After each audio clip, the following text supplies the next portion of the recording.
Things are always changing on Amazon, so I always like to keep the Freedom Ticket course up to date. And so there's been some new things and some new software tools and new methodology that has just come out, and I want to share those with you right now. The Freedom Ticket test that's in Module 20 is still a good test, and that's a great way to find really good selling products, products that are going to sell 20, 30, 50 or more a month. It's still an excellent way, so there's nothing wrong with that test, but there's a new way to actually find products that I want to show to you using a couple of different tools and a couple of different methodologies depending on your budget and depending on what you're trying to achieve. Plus, there's some tricks now on finding the keywords that are most relevant to your product and some additional ways to source that I want to share with you that you should consider. So in this little bonus here, this 7 Secrets bonus, I'm going to share that information with you. So if you're ready, let's go ahead and get this started. So the most important thing that you're going to learn today, and I emphasize this throughout the course all the time, is that the product you choose to sell is your biggest contributor to success or failure on Amazon. Everything starts with the product. If you pick the wrong product, your chances of succeeding are far less than they are if you do this right.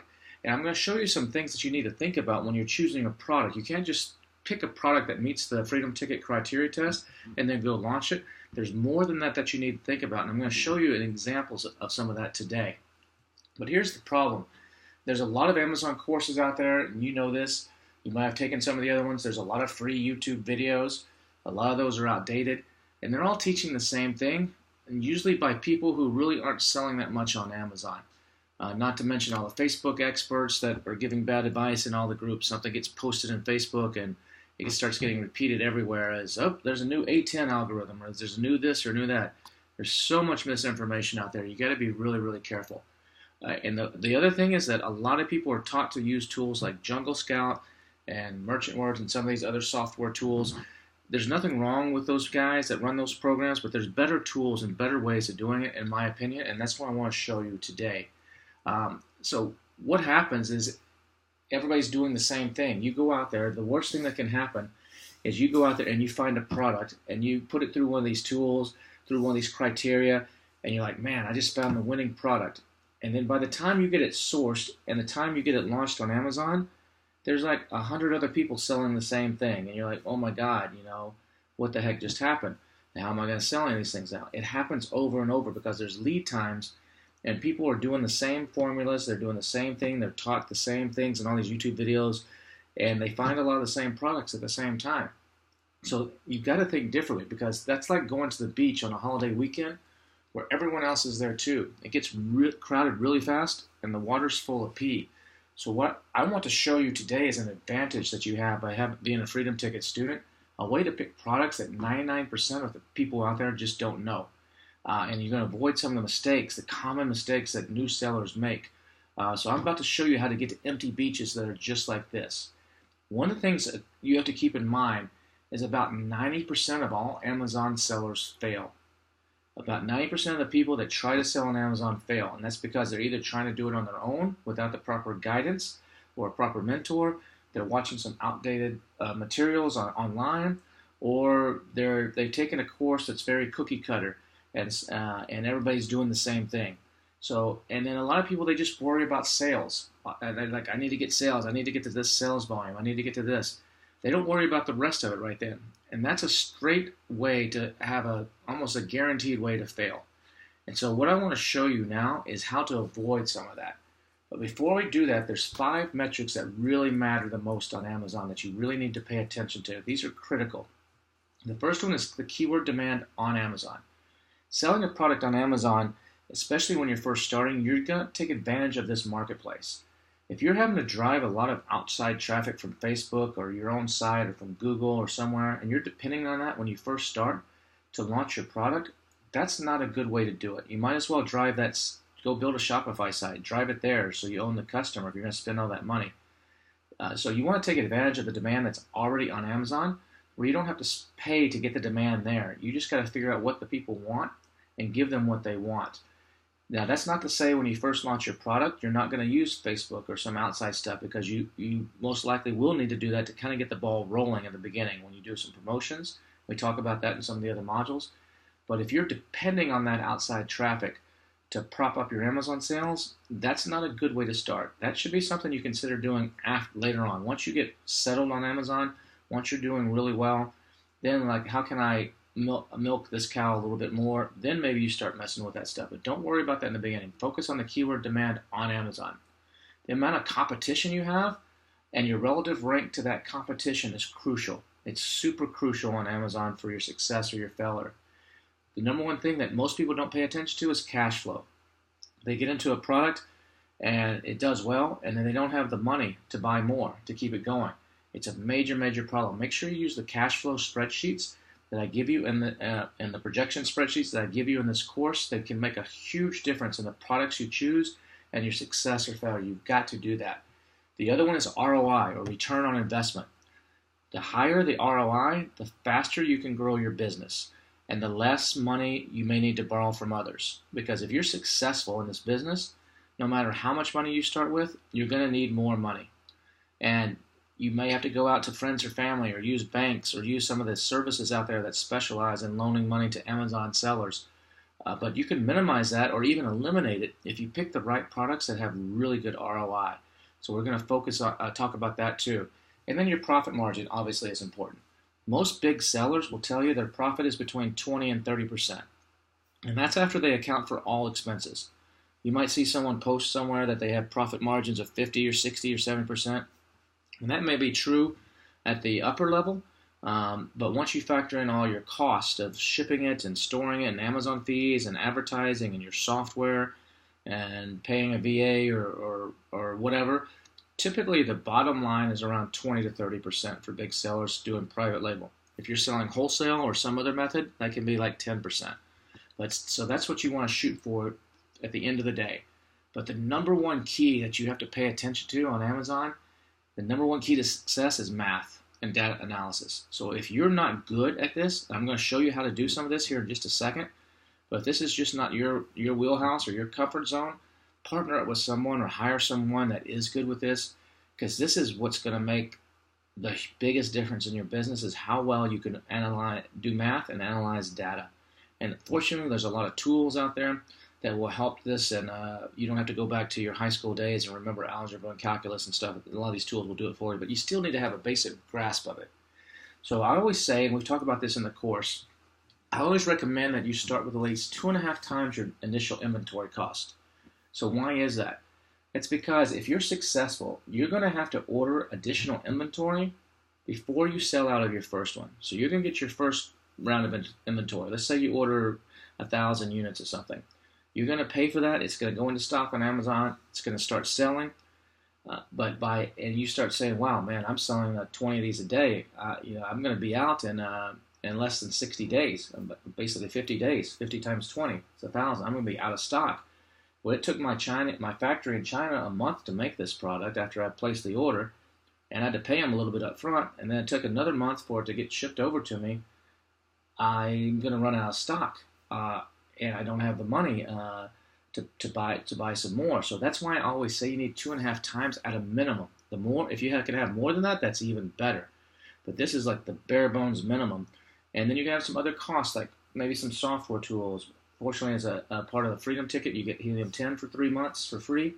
If you don't have that yet, make sure you email support@freedomticket.com, and they will send you out a code to get you set up for that.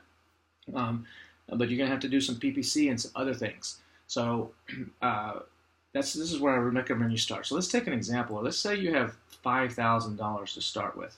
That's the amount of money you're coming into this. That's your savings, or that's what you have on the credit card, or whatever it may be. So let's walk through a little example here. Now, this example is based on implementing my experience and you implementing the strategies I teach. So this is not a guarantee that you're going to have success or similar results. I have to say this for legal reasons. So you could do better or worse, but this is an example. So I just want to make that clear. You got to execute on this properly. So let's say you have that $5,000 to start. And let's just take a hypothetical thing here. What I like to do is I like to create a little spreadsheet of what will that do for me. So first, I have $5,000 to start. I need to divide that by 2.5. So that means basically I have around $2,000 to spend on my first order of inventory. Now, in some cases, you may have to go all in and double this and spend $4,000 to get, because maybe the lead time, you know you're going to sell 20 a day based on your projections, but it takes 2 months for this stuff to get in. So, and you're pretty confident in this product. So maybe you just go ahead and order like a 3-month supply to start with because of the lead times and stuff. So that could vary, but let's just, in this example, let's just start with a 2,000. So if it's a 2,000, I'd like to create a little chart here based on how many sales per day I can comfortably manage with the money that I have. So if you have $2,000 a day, I make a spreadsheet here where it also shows comfortably how much I can manage based on what I have. And we'll go into an example of this in just a second in a little bit more detail. But what if I have $20,000 to start with? Now I got $8,000 to spend on my initial inventory. And this is going to determine differently what kind of products I should be looking at based on the amount of money I have to spend. Not which products are selling great, but based on how much money I have to spend, plus which products are selling great. So this is important. It's a very, very important thing. Because the worst thing you can do on Amazon when you launch a new product is to go out of stock. It's like a death knell. So if you start selling and you're like, man, this is going great, and then you run smack out of stock and you're out of stock for a month or two while you're getting the money together to order some more, or while your factory's making more, when you come back into stock, it's almost like starting over.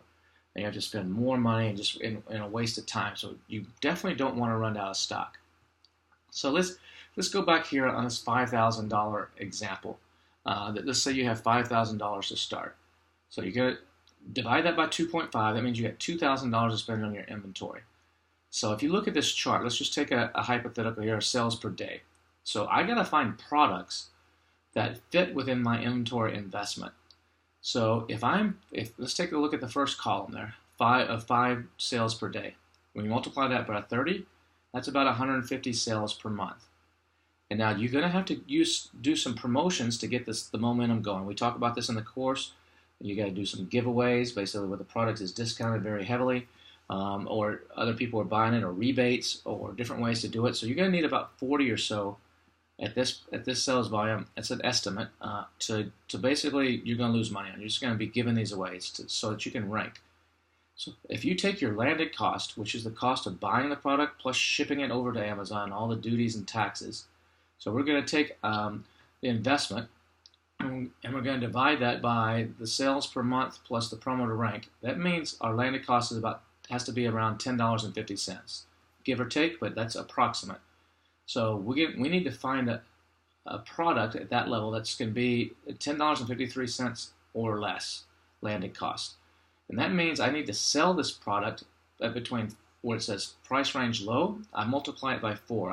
I recommend your landed cost versus the sales price needs to be at least 4 times. 5 is even better, but at least 4 times.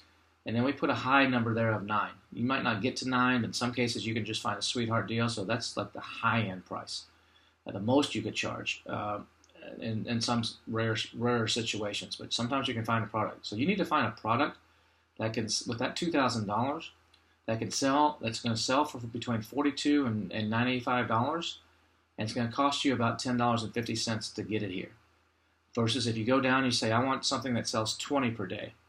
So that means 600 per month, 160 to rank, and you can see that you need to find a product based on your investment that's about $2.63 landed, or you're going to be selling this for between $10 and $24 basically. So when you're trying to find products, these are ballpark estimates. And your results may vary, may be higher. This is just a place to start. These are not absolutes, but it can help you guide yourself when you're looking at products so you don't make a mistake and pick a product that you can't afford to maintain.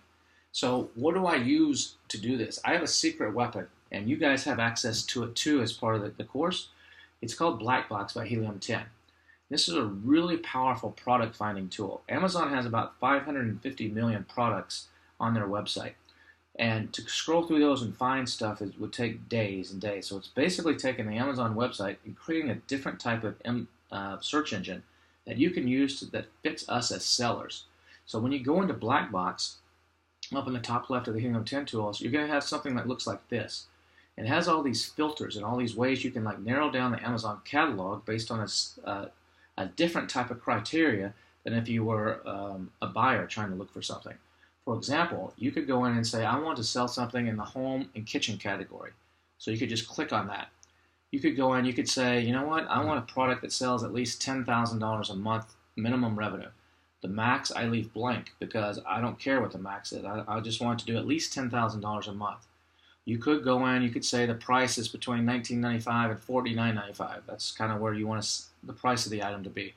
You could go in and say, I want the reviews of this item to be between 10 and 200. These are items that are already selling on Amazon. So you're trying to find opportunities here. It's why would I not put it above 200? Because I'm trying to find, you might put it at 150, you might put it at 300. The results will be different, so you have to experiment here.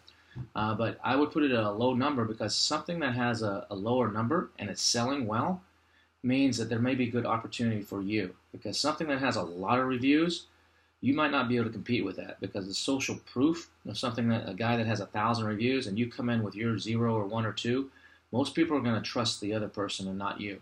So you want to stay away from products that have tons and tons of reviews if possible.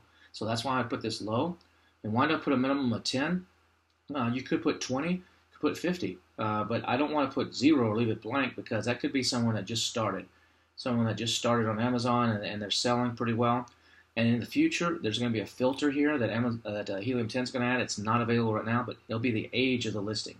So I would like to put in that this listing that's already on Amazon is at least 6 months old. You can't do that right now, but it's coming in the future. Maybe when you're watching this, that will be activated. But I would want it to be at least 6 months old because that means it's had a little bit of a history and it's doing pretty good on Amazon. It's not a brand new thing that maybe they're doing a promotion to kind of influence the numbers. So maybe we put this in.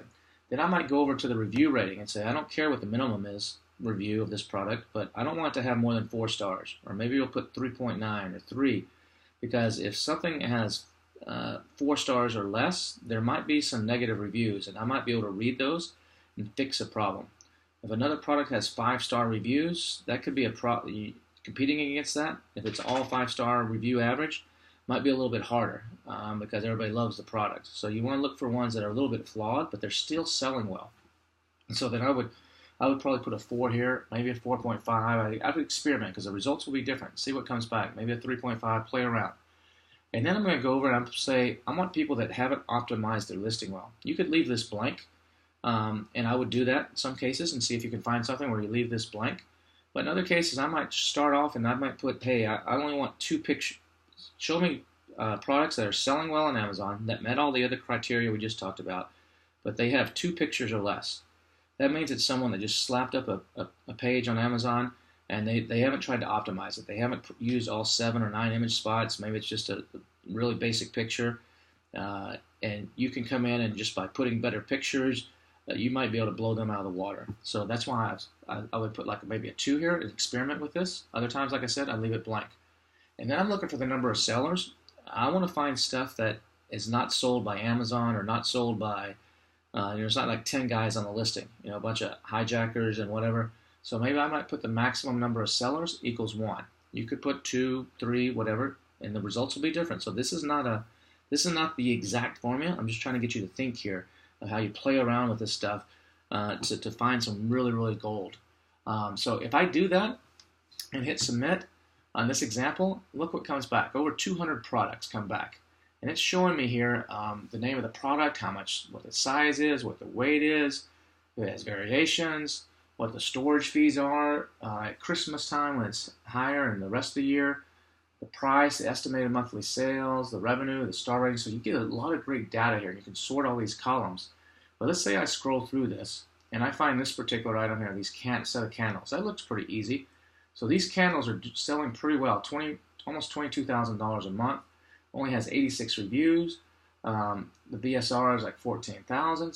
And they're selling about 1,000 of these a month. So I'm like, well, maybe look at the storage fees; they're not too high. But this product only has 1 image. So I'm like, wow, man, I could go in here and maybe put some nicer pictures, and maybe compete with this. So if I click on this listing, there it is right there. I can take a look at it. You see, it's just got 1 picture. The bullet points are pretty simple. The title's pretty simple. I might be able to go in there and do something. It's got 4-star reviews, so if I read the reviews and look for the negative ones and see what people are complaining about, maybe I can fix that in my product.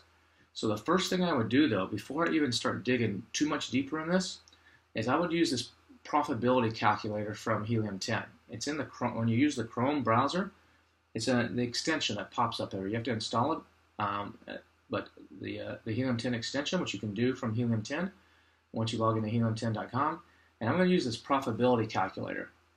And so I'm going to click on that when I'm on this page, and it's going to pop up a little box like this where I can modify some stuff. But I'm going to go over to Alibaba, and even though I might not use Alibaba to source this, I'll go there and just try to get an estimate of how much this thing costs. So I went to Alibaba, and we'll see a more specific example of this in a little bit. And let's just say I put $7 is what it's going to cost me to make these. So it's going to calculate all the fees Amazon's going to charge you, all the storage fees and all that kind of stuff. And you can see down at the bottom, from January to September, my profit is about 29.23%. And I'm making about $7.45 on every one that I sell. Now that doesn't count my PPC cost or anything like that. That's just the straight hard cost. But in the fourth quarter, when Amazon charges more for storage, my profit's going to go down a little bit to 27.42%, and I'll make about $7 on each one. I like to use the bottom number no matter what time of year it is, because that way I have a little bit of a cushion. So I always use that bottom number no matter what time of year it is. So I'm going to use that $6.99 is what I'm going to make per item. Now here's the kicker. Before I start looking even deeper on this to see more information, I want to know, can I make a good ROI? It's the most important number for me. So ROI is your profit divided by your investment. Because as this smart guy, Albert Einstein, said, compounding is the key to rapid growth on Amazon. We talked about that earlier. This is crucial to how fast you grow and how much extra money you may need or may not need. And so how do we calculate this? So we're going to go back at the ROI, the profit, it was $6.99. And I'm using the column from my little spreadsheet of 300 sales per month is what I'm estimating on this. About 10 per day is what I'm targeting. Even though this guy, remember when we looked, he was doing like 1,000 a month. I don't have the money to buy that much right now, so I'm going to be second place to him or something when I first launch, and that's okay. But I'm going to try to sell 300 per month. So $6.99 times 300 per month is $2,097 in profit. Just an estimate, okay? So if I take that profit and divide it by the $2,000 I had to spend to buy my inventory, that's 105% ROI. Now that's not bad. A lot of people, that's basically doubling your money. So a lot of people would say, hey, that's totally fine with me. If I can double my money, I'm happy. But you know what? In this business, I like to see better. You could still do this product at 105, but I would recommend trying to keep digging deeper and see if you can find products that are 150% or higher ROI. If you're really married to this product and something you just want to do, you could go back and try to find a better price to buy it at. Maybe you can sell it for $1 or $2 more if you add something to it.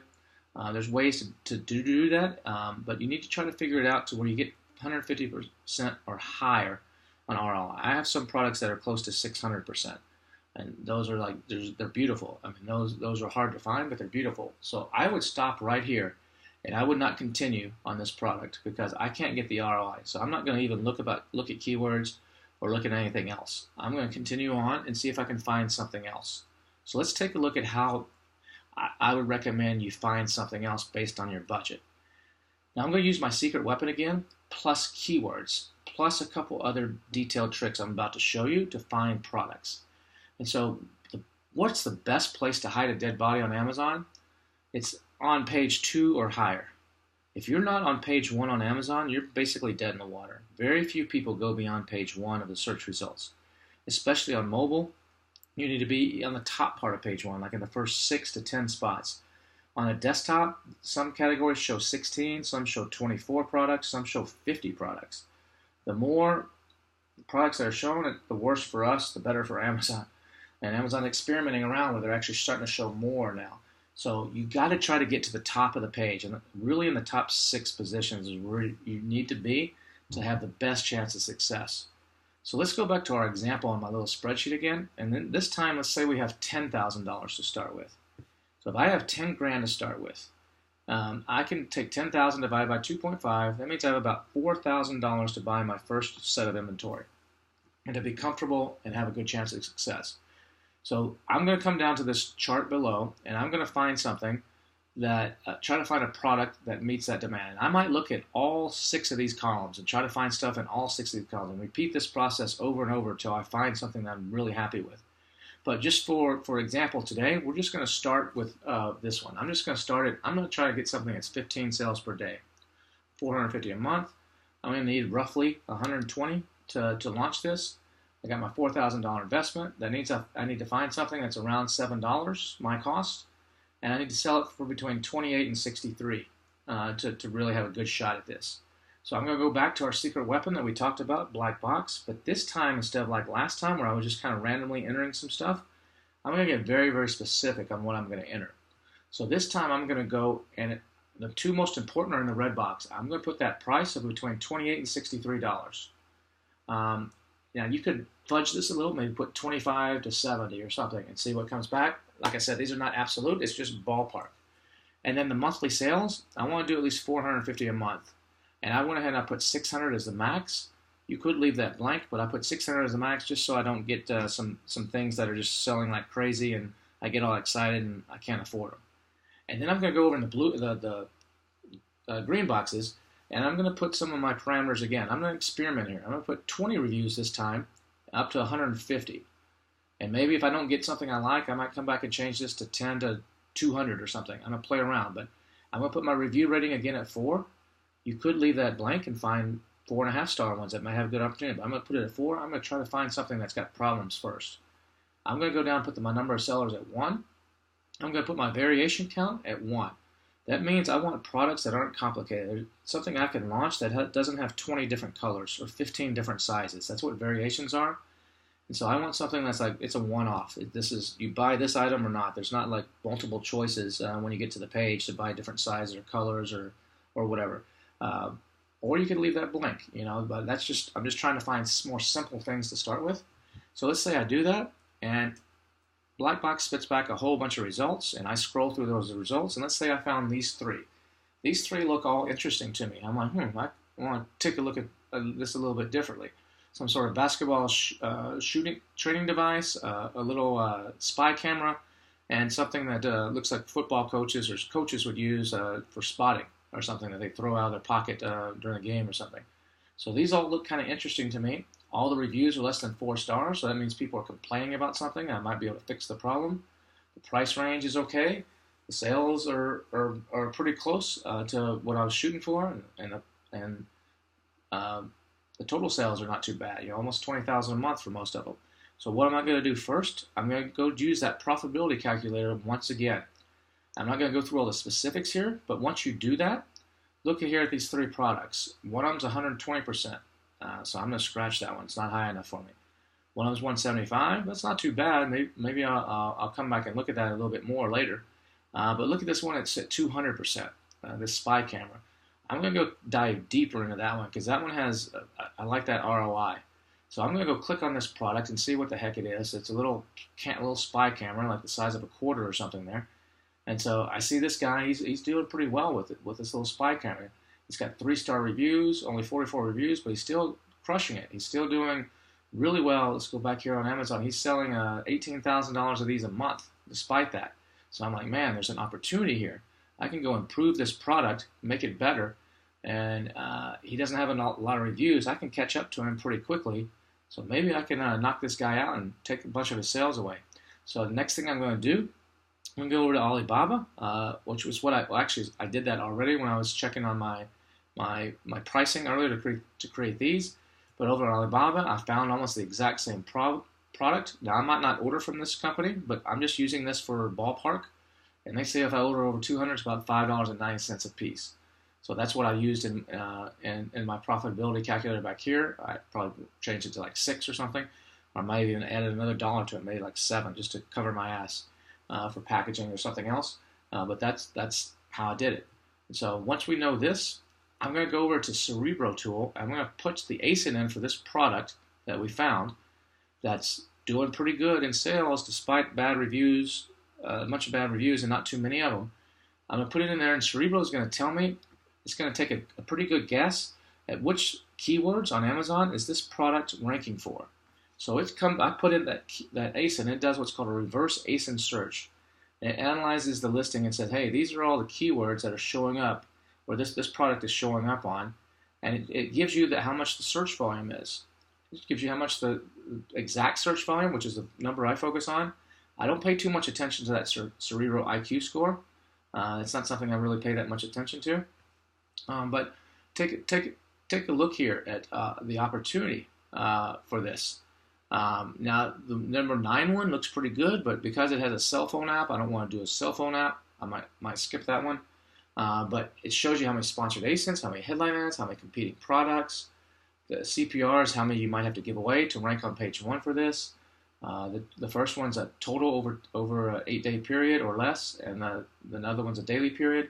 And it shows you the position, where it ranks for that keyword. So this one, if you look at spy camera, it ranks in position number, the top column there, it ranks on the far right, ranks in position number 26 for spy camera. So it's not even, it may be on the bottom of page 1, so they're probably not getting too many sales in this. I'm looking for things where it's got a low position, like nanny cam down there. It's ranked number 7, for example, on nanny cam.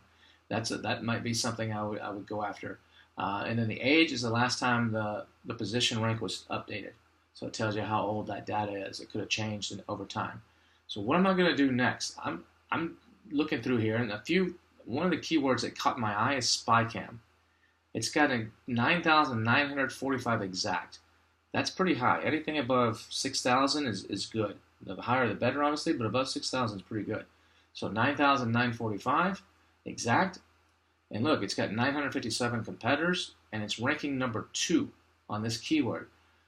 I bet it's making a lot of sales since it ranks in the 2nd position on this one. That's better than it won a minute. The nanny cam was number 7 position, which is not bad either, but this one's ranking number 2, so it's probably generating a lot of sales from this keyword because it's ranked really high, and this keyword has a lot of search volume.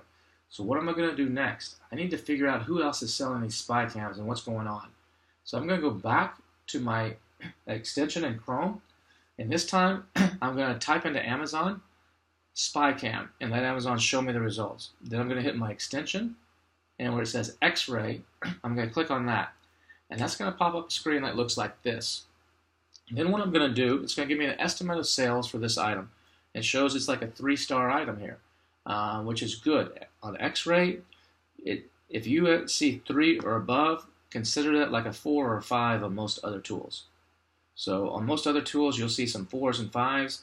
On X-ray, their algorithm is much tighter. So if you see a 5 on X-ray, you most likely found a really good product, and those are rare. But 3 and above on X-ray is pretty good.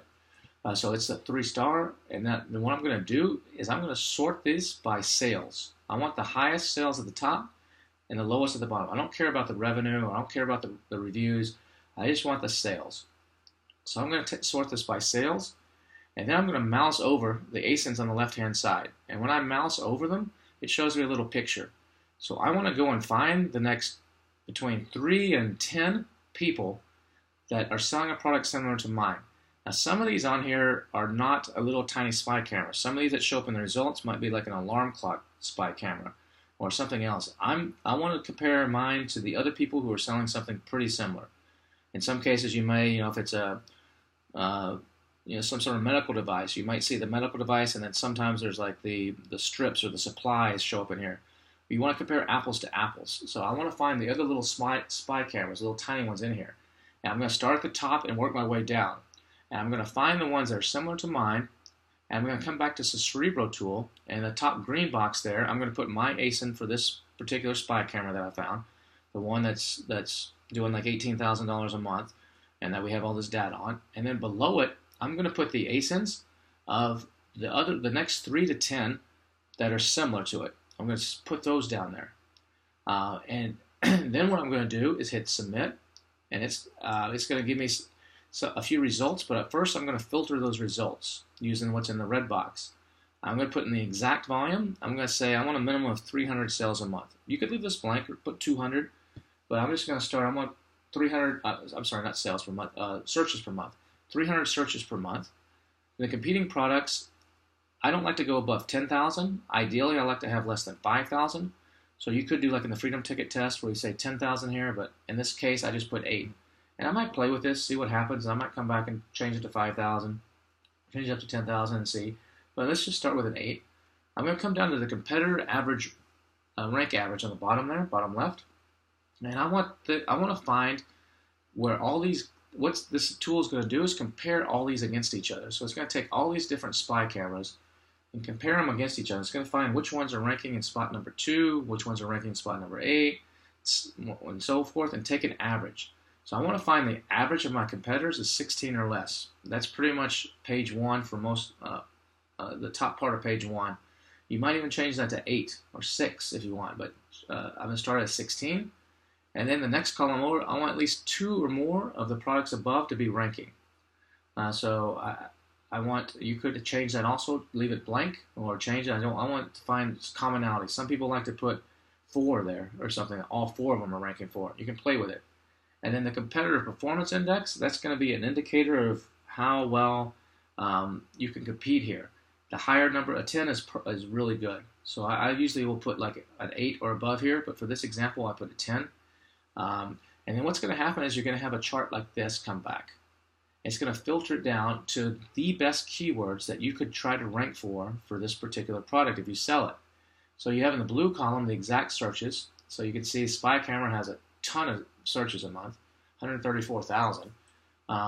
The red column is how many you're going to have to give away to rank. Estimate of how many it's going to take, promotional units, and so 1,472, that's a lot, man. I don't think I can afford that right now, so that's a ton I've got to give away, 184 a day. And then the green column shows you the average ranking, so it doesn't really even matter. My little tiny spy cameras, on average, they're selling pretty good, but their average rank is like 15. So that means there must be some other types of spy cameras that are really ranking well for spy cameras. So I should not waste my time and money right now going after that spy camera, even though it has the highest search volume. So I'm going to skip that for now. And I'm going to look for opportunities where there's really good search volume and there's not too much competition and things are ranking below 6 or below. So if you take a look at all the yellow boxes, the word spy cam, 9,900, or almost 10,000 a month. But the average ranking position is 6. And I only have to give away 184 to try to rank for this. That can be pretty good. Look at small security camera, same thing. Look at spy cams. Look at small spy camera wireless. These are the keywords I'm going to focus on when I launch my product. So I'm going to use these numbers in my estimates of what I need to do to make money on this item. And these are and later on I might come after some of these other keywords over time. I'm still going to use these keywords in my product listing. I'm not going to ignore them. I'm just not going to make them my primary focus at the beginning while I'm getting this product launched. So if we go back to the profitability calculator, you can see here on this item, I used that manufacturing cost of $660. I think you remember that Alibaba said $590, I think it said. I added a little bit to it just to cover my ass. So we're making basically $18 an item, $18 a sale on this if I can sell them for close to 33 bucks. And my margin's like 54.83%. That's pretty good. So now those 4 that were in yellow, those 4 keywords on the last 2 screens back that were in yellow, I'm going to throw them in my spreadsheet, throw the exact search, how many I had to give away. And then my sales target there is I like to think that if I do a good job on my listing, on my pictures, and I rank in the top 6 positions, ideally in the top 3, but in the top 6 for sure, I think I can capture between 3 and 5% of the sales. So if the exact search volume is 99.45, I think I can capture between 3 and 5%. So I just put 4% here. So if you take 9,945 times 0.04, you get 398. So I'm going to do this for all these keywords, and you see here that if I can achieve this goal, it's going to take me 256 to give away. That's a little bit more than at 120 I think we looked at in the original estimate. But that's okay because I'm getting a pretty good price on this and I have a good margin. So that's why I said those are just starting point estimates earlier. So if I do this, my monthly sales, I can sell about $530 a month at $32.99. That's about 17 grand a month. My profit is going to be about $9,500 a month on this item. That's not how much I'm putting in my pocket. You're gonna have some other expenses like advertising and stuff, but that's pretty good. That's a really good start. So basically, a $10,000 investment could generate me a gross profit of about 100 grand in a year. And now I'm like I said, you're gonna have some other costs like advertising and some returns and some overhead, some software and stuff. So, but that's still pretty good. Maybe I'm going to do a lot better than this. This is just a start. As I get ranking for other keywords, that's going to go even higher. So you can see here what the opportunity is and how you have to analyze this properly using what your budget is and your ROI and all the math, all the things together.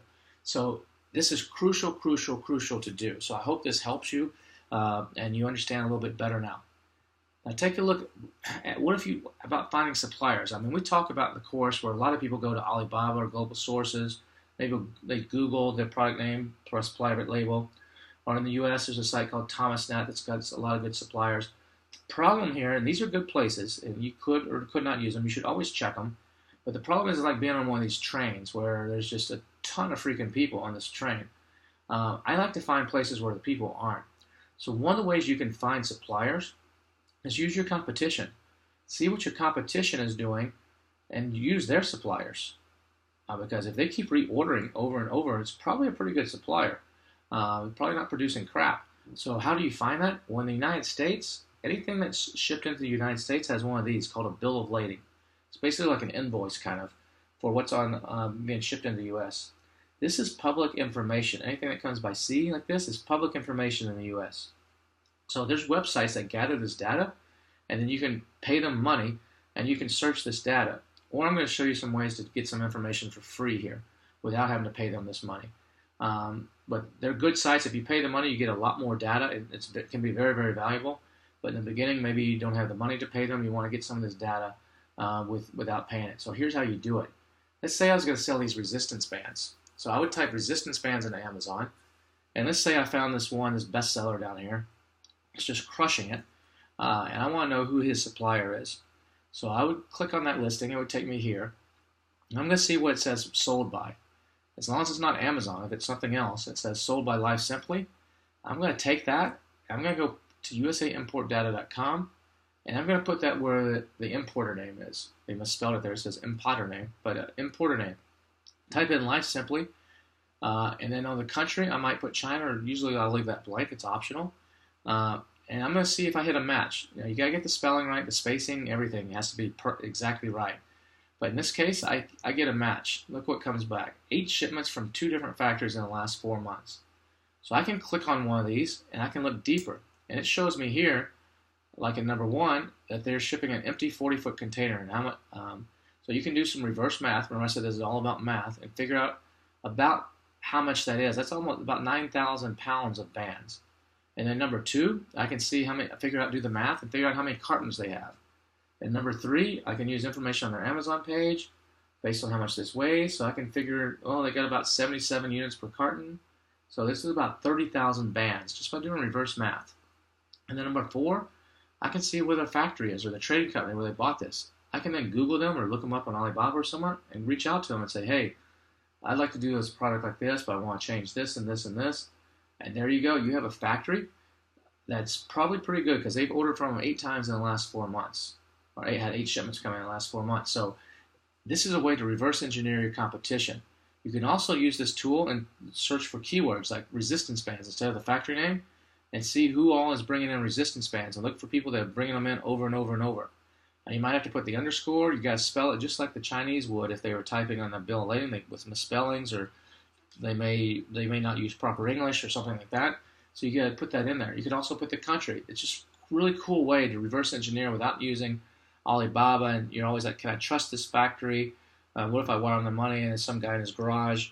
I'm going to use Assurance or something on Alibaba. This is a way you can find people that are probably pretty legit, because if they were screwing people, they wouldn't keep ordering from them. So what about you? When we talk about this in the course, you got to make sure that you hide this data so that other people can't find this on you. The way you do that is you just Google confidential treatment of vessel manifest data, and it'll take you to a site of the U.S. government, and you fill out a form. And it will then block information for 2 years. You got to do it every 2 years. If you've been selling before and you already brought some stuff, it's not going to hide that. It's only going to do it from the date that they approve you. It takes like a week or two to get the email back. Until it gets in the system from that date on, it'll block this information. Um, Unless your supplier changes your name or spells it wrong, then it might sink through. So you got to make sure it's exact every time.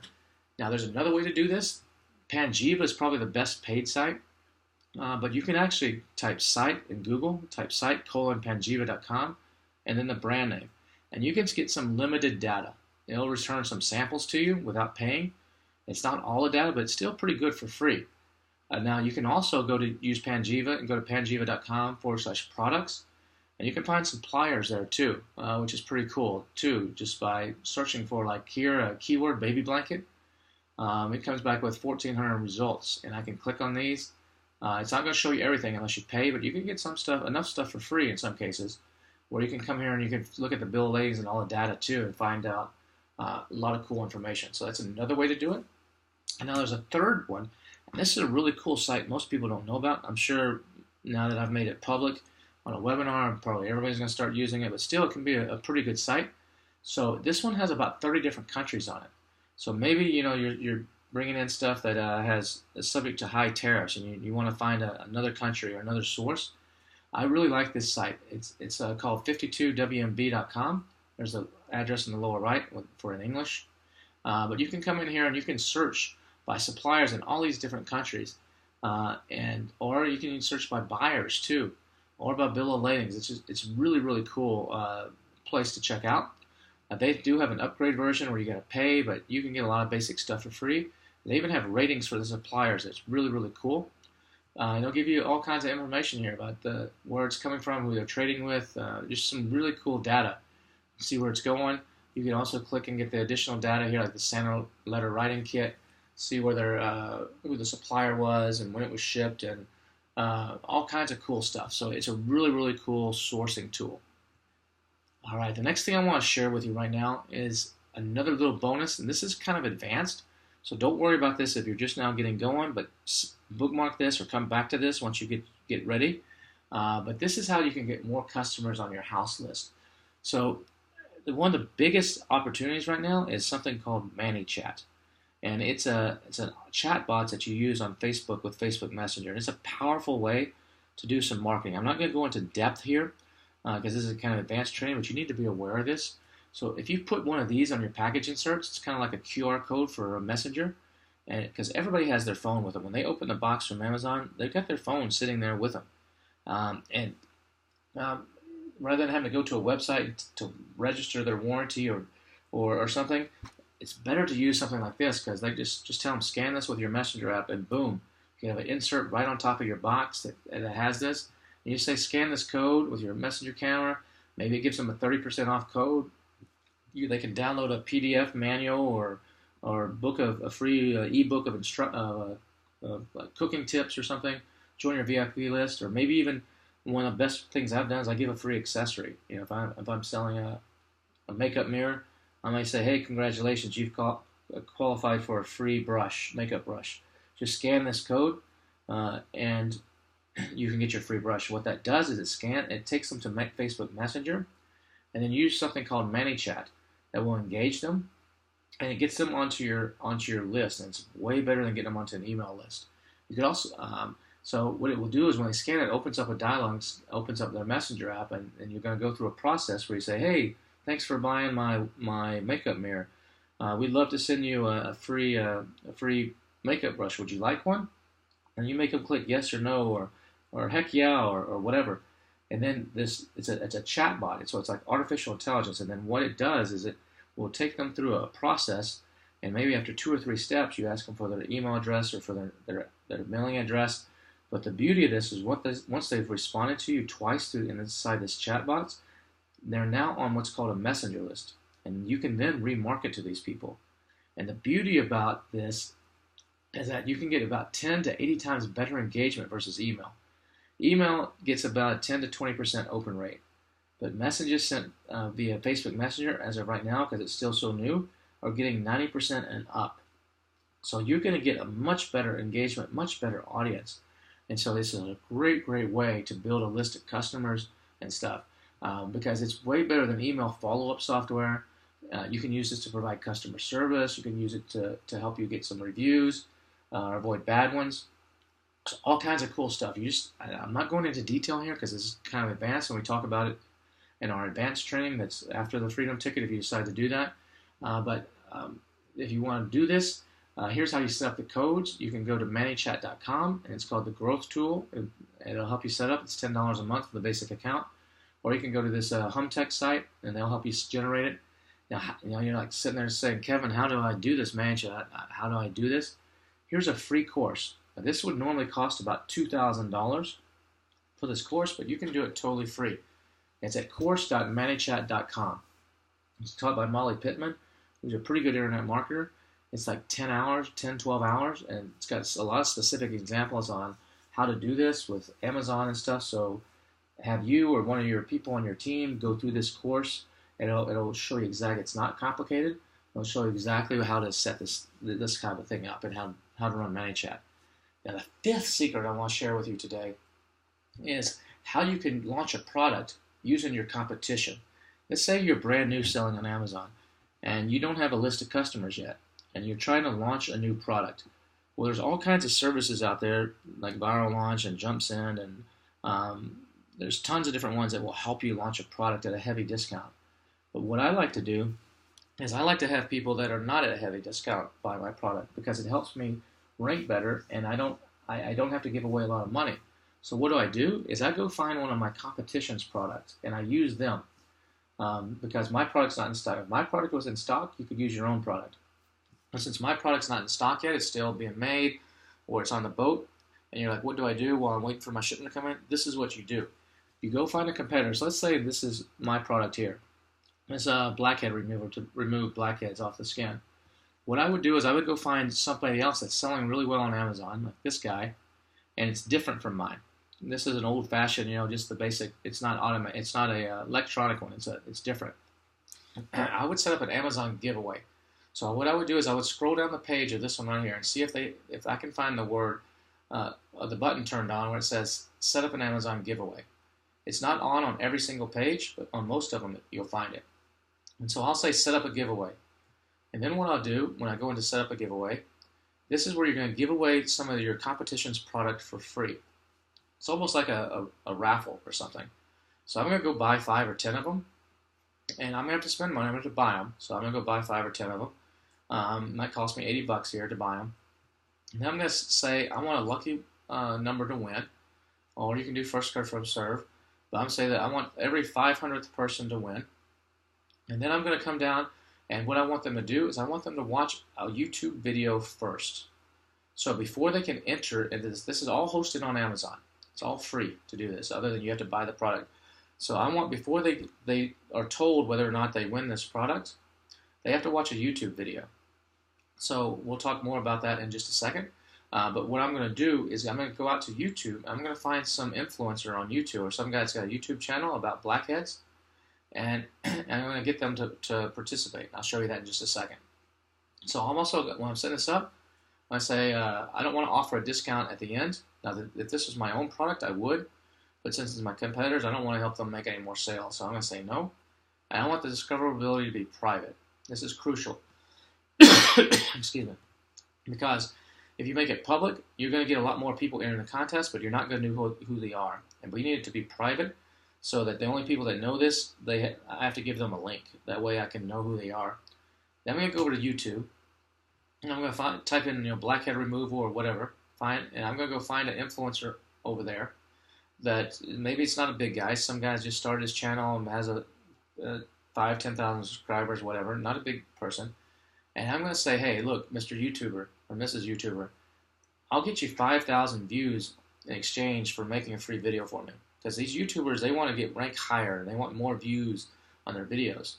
So by forcing people to watch it on Amazon before they can enter my little contest to see if they won something for free, they're going to get views. And then I'm going to tell them, hey, this video, I'm going to send you one of my products. I'm going to send you one of my competitions. And I want you to compare them to each other in the video. And hopefully yours is better, so they'll show how yours is better. And then I'm going to start running Facebook ads. And I'm going to tell people, I'm going to go into Facebook, I'm going to find people, beauty people or people with skin problems or whatever. You can do that. That's a whole different training on how to do Facebook ads. I'm going to start running ads on Facebook, and I'm going to say, hey, would you like to win one of these blackhead removers? And it's going to be my competition's one. It'll be a picture of theirs. And then I'm going to use that ManyChat tool to engage them before giving out the link. So I'm going to say, hey, would you like to win one? They're going to comment yes or no. I would love one. And remember, they have to comment twice before they're on your list, but I'm going to give them a comment twice. And then once they've commented twice, I'm going to give them out the link. That's going to take them to Amazon to enter the giveaway. That way I know who they are. That's why I said earlier you can't make it public on Amazon giveaway. You got to make it private. So every person who clicks the giveaway link is now going to be on my list. You can also, if you want, use a site like pixelme.me to put them into a custom audience. So you go to pixelme.me and you would paste the Amazon giveaway link inside there once you set up an account there. And that way anybody that clicks will get pixeled. It's like kind of like a cookie. You know who they are. So it's just a backup way to your messenger list to also have them in a custom audience, which can be very powerful too. And then when my product's ready to launch, I'm going to do this, and I'm going to get 5,000 people to come through. I'm going to give away the 10. And now it's maybe a few weeks later, and my product finally arrived, and it's in Amazon. Now I'm going to send a Facebook Messenger promotion, which will get like a 90% open rate, way better than email, to everybody who clicked to enter the contest a couple weeks back, saying, sorry, you didn't win, but you remember that other item that was in my video? The one that was better? Well, hey, guess what? It's right now. It's available. You can be one of the first ones to get it for 20% off. Here's a coupon code. Or instead of a coupon code, what you can say is, hey, this new one, remember this new one? It's much better. We'll get tomorrow.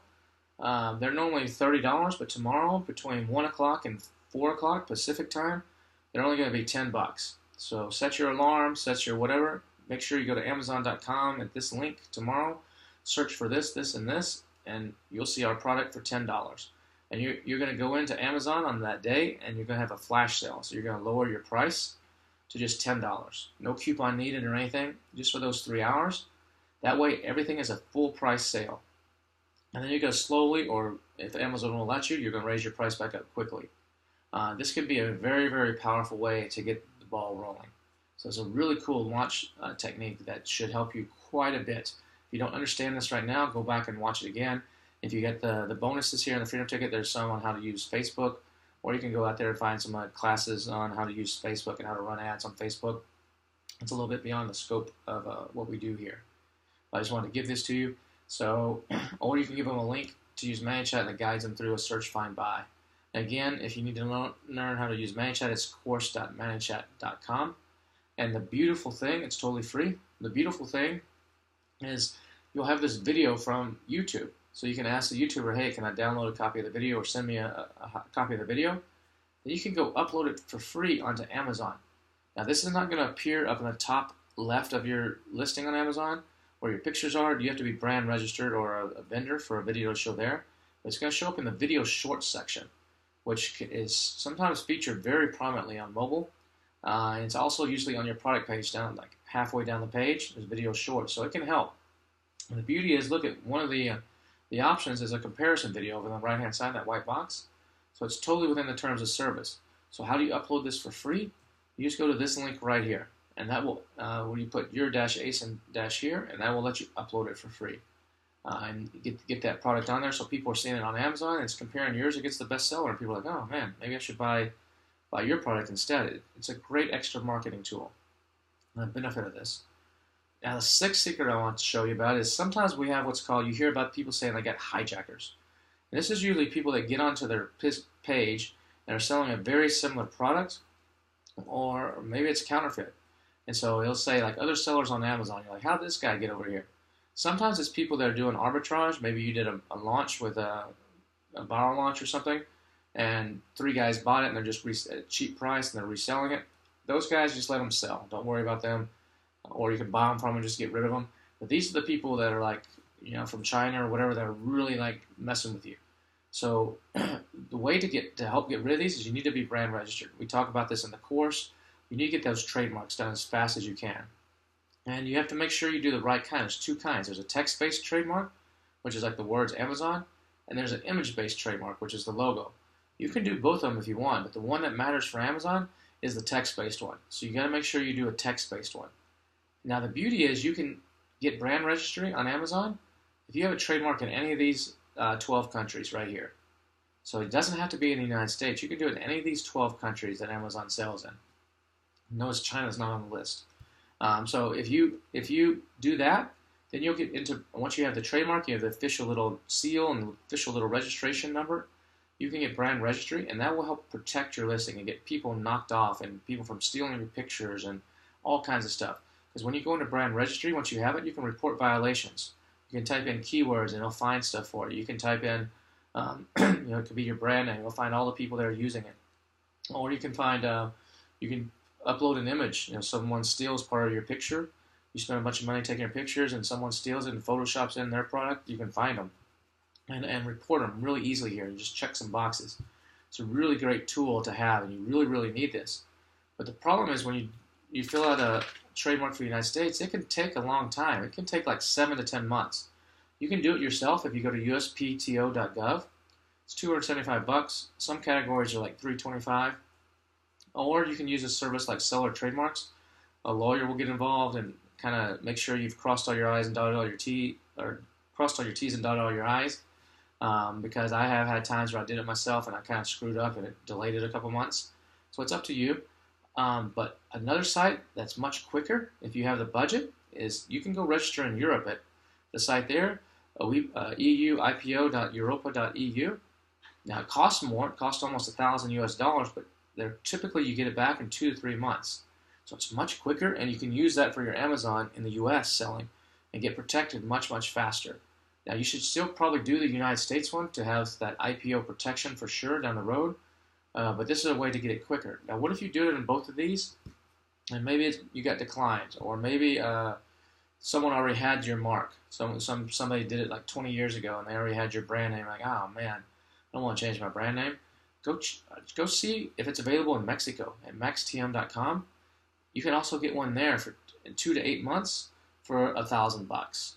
So these are some other options to go out and get a trademark and try to speed this up. It's very important to do this, and I recommend people do it from day one. But these are some ways to kind of try to speed the way up, or if you run into some roadblocks, what you can look at and do. It'll work. And so while you're waiting for your trademark, though, what's something that you can do to protect yourself? Amazon has something called the Transparency Program for bigger sellers, where they put like a sticker on boxes and stuff. It's kind of like a serial number to try to help prevent counterfeiting and stuff. But maybe you don't want to do that. You're not big enough yet for that program. Here's something you can do. If you're putting your product in a box like this, when the box is laid out flat, there's some flaps there that you don't actually see when the box is folded. So in the red there, I will put "This is original" in an area of the box where no one's ever going to see it. Because when you in the blue box, when this box is folded, that gets folded up and it's on the inside because that flap is going to get folded over and glued. Nobody's going to see that.